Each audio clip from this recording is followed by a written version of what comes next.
So guys তার কাছে জানি যে আমরা এরকম ভাবে এনজয় করবো কোনোদিনই ভাবতে পারি না।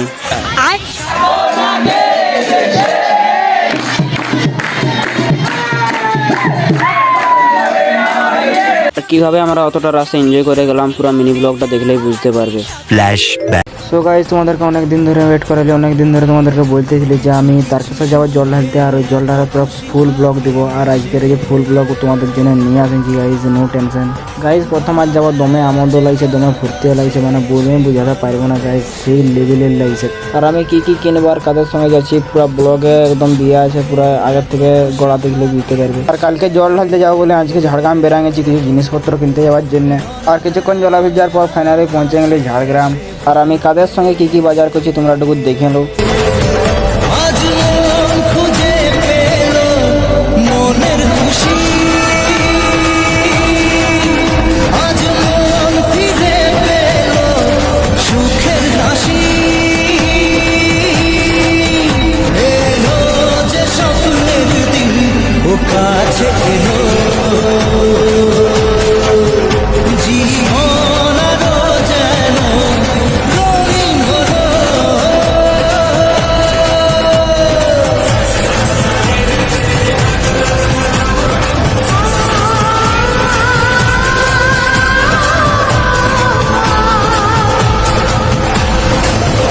তো গাইস হাফ বাজার কমপ্লিট করে এখন বেরিয়ে যাবো ঘর। আর এখন যাই হোক, এখন বৃষ্টিটা পড়ে না, এখন মেঘের আবহাওয়াটা দেখছি ভালোই আছে। আর যদি এই ব্লগটা কোনো রকম ভুল ত্রুটি হয়ে থাকে তাহলে নিজের ভাই বোনেরও ক্ষমা করে নেবে, কারণ প্রথমবার বানাচ্ছি তো একটু ভুল ভাল হতেই পারে। চলো গাইস তাহলে এখন একটু ঘরের দিকে যাওয়া যাক। আর আজকে ঝাড়গ্রাম যাই করে আমি এতগুলো জিনিস বাজার করলি। The next day. তারকেশ্বর যাবো বলে সকাল সকাল ঘুম থেকে উঠে পড়লাম। সকাল সকাল ঘুম থেকে উঠে মুখ হাত ধুয়ে স্নানটা সেরে নিলাম। স্নানটা হালকার উপর সেরে রেডি হয়ে বাবার সঙ্গে বেরিয়ে পড়লাম স্টেশন যাওয়ার জন্য। যাই হোক গাইস, সকাল সকাল ঘুম থেকে উঠে স্নান করে যাওয়ার মজাটাই আলাদা। আর কিছুক্ষণ পরই ফাইনালি পৌঁছে গেলাম বাঁশতলা। আর হেঁটে হেঁটে যাচ্ছিলাম, তখনই বলছে নাকি হাতি বেরিয়েছে। তখনই আমার স্যামসাং গ্যালাক্সি S20 আলট্রাটা একটু জুম করে দেখে নিলাম, আর তোমাদেরকেও একটু দেখার সুবিধাটা করে দিলাম। আর যদি তোমরা আমার বাঁশতলা ট্রেন দুর্ঘটনা ব্লগটা দেখে থাকো তাহলে তোমরা এতক্ষণে জানতে পেরে গেছো যে কেন এখানে ট্রেনটা দাঁড়িয়ে আছে। আর কিছুক্ষণ পরে স্টেশনে চলে এলো আমাদের ট্রেনে যাবে বাইরের ভিউ দেখতে দেখতে চলে গেলাম তারকেশ্বরের দিকে। আর ফাইনালি কিছুক্ষণ পরেই পৌঁছে গেলাম খড়গপুরে আসে হালকার উপরে -+ সেরে বেরিয়ে গেলাম আর একটা ট্রেন ধরতে যাওয়ার জন্য। আর দেখো খড়গপুরে তারকেশ্বর যাওয়ার জন্য কিরকম নেক্সট লেভেলের ভিড় হয়েছে। আমরা খড়গপুরে এসে ধরবো এখন মেদিনীপুর হাওড়া লোকাল। আর আমাদের এখন ট্রেনটা দিয়েছে 8 নম্বর স্টেশনে। তখন আমরা হালকার উপরে এগিয়ে পড়ি 8 নম্বর স্টেশনের আগের দিকে। তারপর ফাইনালি কিছুটা এগিয়ে আসার পরে স্টেশনে চলে এলো আমাদের ট্রেন।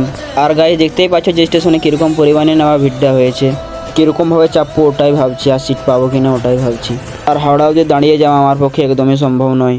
গাইজ ফাইনালি ট্রেনে চেপে আমরা পেয়ে গেছি সিট। আর এটা হচ্ছে আমাদের আর একটা টিম, এরকমই আমাদের আরও 3-4টা টিম আছে। আর গাইজ আমরা ঝাড়গ্রাম থেকে প্রায় যাচ্ছি 40 জন মতো। গাইজ আমি ট্রেনের ভিতরের এনজয়টা দেখাবো না, কারণ ট্রেনের ভিতরে এনজয়টা একটু অন্যরকম ভাবে হচ্ছে। যাই হোক গাইজ, কারা কারা এই বছর তারকেশ্বর যাচ্ছ একটু প্লিজ কমেন্ট করে দেবে। আমার এই ব্লগটা কে কোন জায়গা থেকে দেখছো একটু কমেন্ট করে দিবে।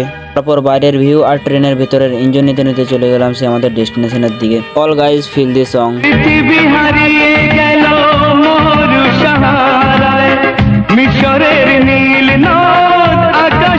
আর গাইজ যতক্ষণ আমরা ঠিকভাবে এনজয় করে যাচ্ছিলাম, কিন্তু কিছুক্ষণ পরে দাদাকে ধরে নিই তার ডার্লিংয়ে। আর যদি আমার মতো ঝাড়গ্রাম এরিয়া থেকে যাচ্ছ তাহলে তোমার রাস্তা দেখতে হবে কেলেঘাই নদী। আর ট্রেনের ভিড়টা গাইজ কিছুটা না বলার মতো। আর ফাইনালি গাইজ 5 থেকে 6 ঘন্টা পর বাইরের বড় বড় ঘর বাড়ি দেখতে দেখতে পৌঁছে গেলাম হাওড়া। আর হাওড়া স্টেশনে এসে দেখে তো আমাদের মতো আরও অনেক ভক্ত অনেক দূর দূরান্ত থেকে এসেছে। অতক্ষণ গাইজ ঠিক ছিল। তারপর হাওড়া স্টেশনে এসে সবার খিদে লেগে যায়, তখন সবাই মিলে চলে গেলাম খাবার খেতে যাওয়ার জন্য। আর গাইজ হাওড়া স্টেশনের এই যে এত বড় বড় পাখা, আর পাখা দেখে তো আমার পাখার সঙ্গে আমার মাথাও ঘুরে যাচ্ছে। আর হালকার উপরে খাওয়া দাওয়া সেরে বেরিয়ে গেলাম ট্রেন ধরতে। আর এখনকার ট্রেনটা ধরে যাবো আমার এখন শ্যামড়াফুলি। আর আমরা গাইজ সবাই বাইরের বড় বড় বাড়িঘর দেখতে দেখতে চলে যাই শ্যামড়াফুলির দিকে। আর গাইজ কিছুটা না যেতে শুরু হয়ে যায় বৃষ্টি। গাইজ এবছর মনে হচ্ছে যে আমাদেরকে সবাইকে ভিজে ভিজে যেতে হবে তারকেশ্বর। আর গাইজ বাইরের বৃষ্টি ভেজে ওয়েদার দেখতে দেখতে পৌঁছে গেলাম শ্যামড়াফুলি। আর ট্রেন থেকে নেমে দেখতে এবার বৃষ্টিটা খুব জোরেই পড়ছে। বৃষ্টি থামবে বলে ভেবে আমরা সবাই শ্যামড়াফুলি স্টেশনে ওয়েট করছিলাম। আর বৃষ্টি দেখে তো মনে হচ্ছে না আজকে আর বৃষ্টিটা ছাড়বে বলে। জাস্ট গাইজ বাইরের বৃষ্টিটা দেখো। আর বৃষ্টিতে চলে এলাম গাইজ আমরা সবাই খাবার খেতে। আজকে যা খাবো নাকি সব কিছু নিরামিষ খেতে হবে। আমরা বৃষ্টিতে ভিজবো না বলে সবাই মিলে আমরা প্ল্যান করলাম যে আমরা এখন ছাতা কিনবো। আর গাইজ আমরা সবাই ছাতা আর কলসি কিনে বেরিয়ে যাই গঙ্গা নদীর দিকে যাওয়ার জন্য। যাই হোক গাইজ এখানে নেক্সট লেভেলের বৃষ্টি পড়ছে। জাস্ট গাইজ বৃষ্টির সাউন্ডটা শোনো। আর গাইজ 1 থেকে 1.5 কিলোমিটার হাঁটার পর ফাইনালি পৌঁছে গেলাম গঙ্গা নদীর গেটের কাছে। আর গাইজ বলতে পারছি না, বলে বলে মুখে ব্যথা ধরে গেল। তোমরা এখন একটু ইশারাতেও বুঝে নাও। যদি হয় হোক বেদনা বিধুর,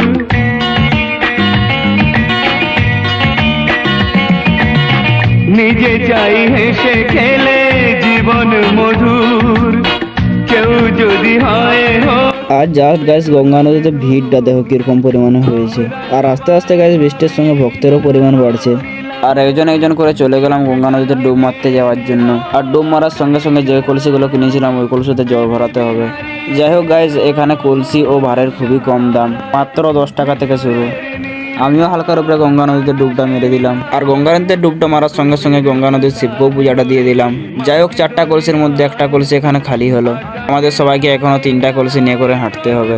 তারপর সবাই মিলে 3টা কলসি নিয়ে করে বেরিয়ে পড়লাম তারকেশ্বর যাওয়ার জন্য।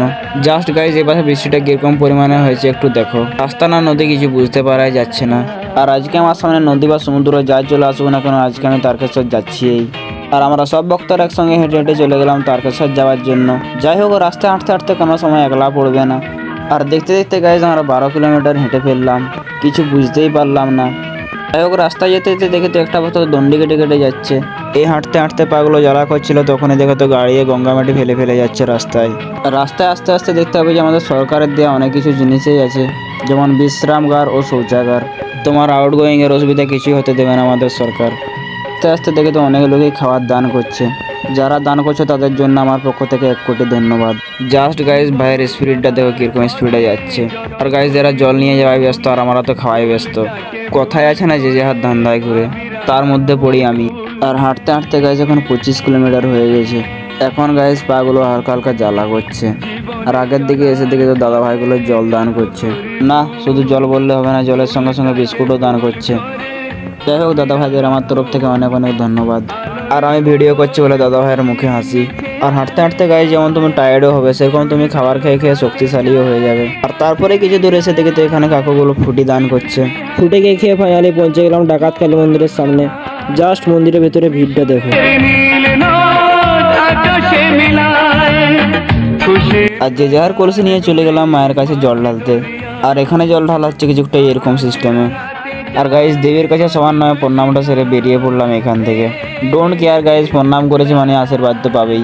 আর এই দেবীর মন্দির অপোজিট সাইডে পাবে একটা শিবের মন্দির। আর গাইজ, এখন আমাদের পা পুরো একদম সাদা হয়ে গেছে, সাদার সঙ্গে সঙ্গে ফসকাও পড়ে গেছে। তখন গাইজ আমরা যে ইনক্লেটগুলো এনেছিলাম ওগুলো এখন পরে নিলাম। আর আমরা আগের থেকেই জানি যে ফসকা পড়বেই। আর ফাইনালি ইনক্লেট করার পর বেরিয়ে পড়লাম লোকনাথ মন্দিরের উদ্দেশ্যে। এইখান থেকে লোকনাথ মন্দির প্রায় 12 থেকে 14 কিলোমিটার মতো পড়বে। আর গাইজ, পায়ের নিচগুলো পুরো ফেটে গেছে। হাঁটতে রাস্তার বোর্ডগুলোতে দেখি তো এখন তারকেশ্বর 22 কিলোমিটার। আর হেঁটে হেঁটে তো আমি পুরো কেল হয়ে পড়েছি। আর অতক্ষণ তো পাগুলো ব্যথা করছিল, এখন তো গোটা শরীরটাই ব্যথা করছে। তো ওকে গাইজ, আমরা এখন একটু হাঁটি, তোমরা একটু গানটার ফিল নাও।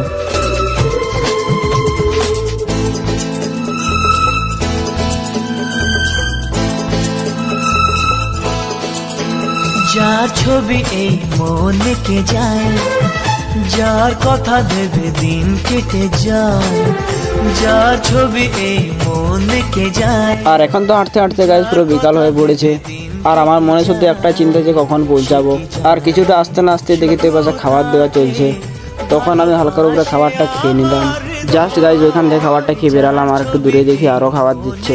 আর এখন তো হাঁটতে হাঁটতে গাইজ পুরো রাত হয়ে পড়েছে। আর আমার অবস্থার সঙ্গে সঙ্গে পায়ের অবস্থাগুলো খুব খারাপ হয়ে পড়েছে। আর বলে বেরিয়েছে যখন হেঁটে হেঁটে যাবো মানে হেঁটে হেঁটেই যাবো। জাস্ট গাইজ পায়ের অবস্থাগুলো দেখো কিরকম হয়ে গেছে।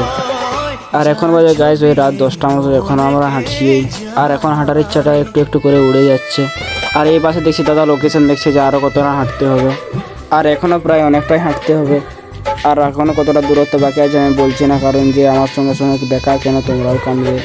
সেটা দূর আসার পরে আমাদের সঙ্গে একটা আশ্চর্য ঘটনা ঘটে গেল। আর ঘটনাটা হচ্ছে যে আমাদের সঙ্গে একটা দাদা এসেছিল, ওই দাদাটার এখন প্রচুর জ্বর উঠে গেছে। এই গানটার ফিল নিতে নিতে আমি হাঁটতে শুরু করে দিলাম। কাজল কালো দুটি চোখে সে যখনই আমায় দেখে, পড়ে না চোখেতে পলক আর আসে না কথা মুখে।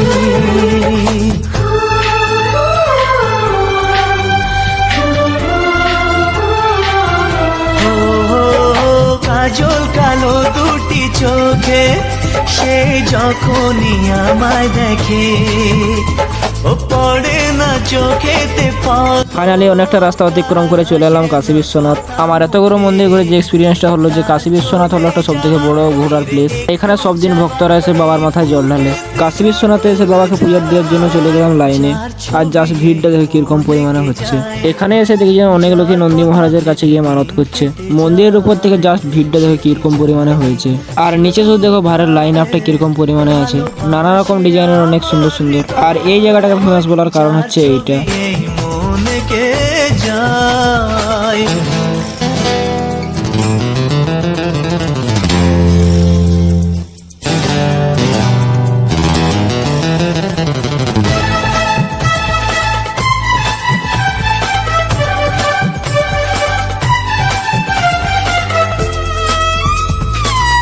তারপর বাবার মধ্যে হালকার উপরে জলটা ঢেলে চলে গেলাম বিশ্রামঘরে বিশ্রাম করার জন্য। বিশ্রামঘরে এসে দেখি তো এক চুলো জায়গা ফাঁকা নেই। আর বিশ্রামঘরের সামনে এসে দেখি তো এর আগের থেকে শুরু হয়ে গেছে, মানে এনজয় নেওয়া।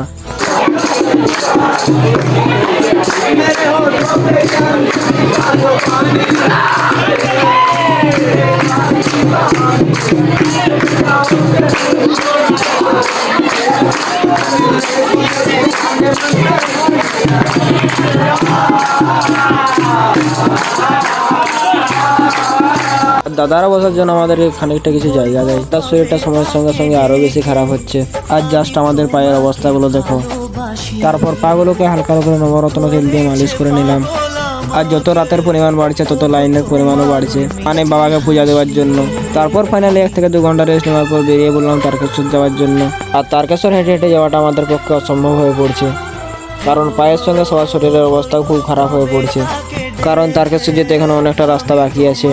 আর এখন বাজে রাত 2টো, এখনো বাবার নাম করে বেরিয়ে পড়লাম তারকেশ্বর যাওয়ার জন্য। পাগল আমাকে ওগো তোমার ওই মিষ্টি হাসি, কবে জানবে তুমি, কবে বলবো আমি, কেউ আছে গো তোমার আশায়।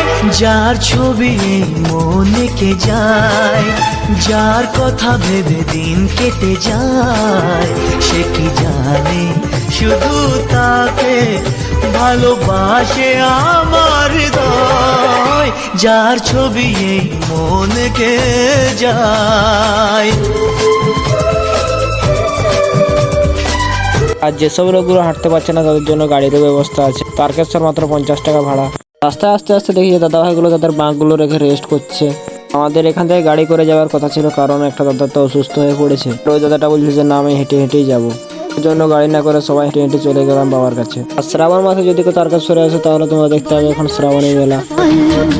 বলে চল অবিরল তোর সুখ নামে যদি সুখ আসে জীবনে, বল মন বলে চল না ভেবে ফলাফল, যদি তোর ডাকে বসন্ত আসে শ্রাবণে, বল মন প্রেম বল প্রেমহীন। আর এখানে মেলার মধ্যে ডাক্তারদেরও ব্যবস্থা আছে। তখন আমরা ডাক্তারের কাছে ওষুধ ফষুধ নিয়ে বেরিয়ে গেলাম তারকেশ্বর যাওয়ার জন্য। আর দেখতে দেখতে টাইম হয়ে গেল ভোর 3টা 3:30 মতো। আর এখন আমরা হাঁটছি। আর সত্যি কথা জীবনে প্রথমবার এতটা রাস্তা হাঁটলাম। আর এখানে এসে আমি একটা জিনিস খেয়াল করলাম, যারা হাঁটতে শুরু করছে তারা কিন্তু বাবার কাছে পৌঁছাচ্ছেই। ফাইনালি গাইস সারাদিন হাঁটার পর পেয়ে গেলাম সেই ওয়েলকাম টু তারকেশ্বরের গেট। আর যেরকম ভাবে আমাদের মনের জোশটা কমেছিল সেরকম পরিমাণে আমাদের মনের জোশটা আস্তে আস্তে বেড়ে গেল।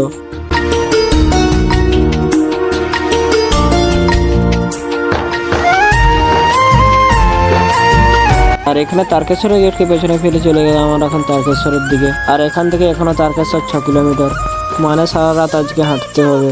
আর কিছুক্ষণ হাঁটার পরে দেখি এখন আস্তে আস্তে ভোর হচ্ছে। আর আস্তে আস্তে এখন সকাল হয়ে পড়লো।